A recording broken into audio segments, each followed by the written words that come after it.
Continuing our discussion on quadratic equations, we have another example with a radical in the expression. So you can see on the left-hand side is our radical term. So the first step in solving this is we want to isolate the radical. So we're going to go ahead and do that by adding this 2 to the right-hand side. And you can see on the left-hand side, the radical is now by itself. The next step is we want to square the radical to get rid of it. So you can see we're going to go ahead and square the left-hand side as well as the right-hand side, which is going to eliminate the square root term, and we're left with 5x plus 6, which is going to be equal to x plus 2, all of that squared. The next step is we want to simplify this expression into standard form, and standard form is ax squared plus bx plus c, which is equal to 0. So you can see that's what we've done here. We have we have expanded the right-hand side and then FOILed out this expression.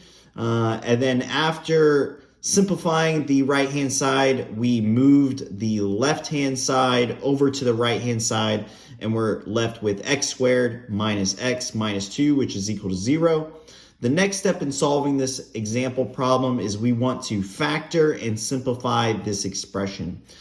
So you can see that's what we've done here. We've expanded out this expression to x minus 2 multiplied by x plus 1, which is equal to 0.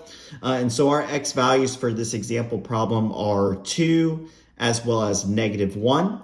And the final step in solving this example problem is we want to check our solutions. So you can see we started out with our example problem, and what we're going to do is plug in our x values into the example problem to determine if they are solutions. So when we have x is equal to 2, we're going to have 4 minus 2, which is equal to 2. And so 2 is equal to 2. This solution checks out. When x is equal to -1, we're going to have this expression here, and we're going to end up with 1 minus 2, which is equal to -1. And so we have -1 is equal to -1, and this solution checks out. So our x values for this example problem is going to be x is equal to 2 and x is equal to -1.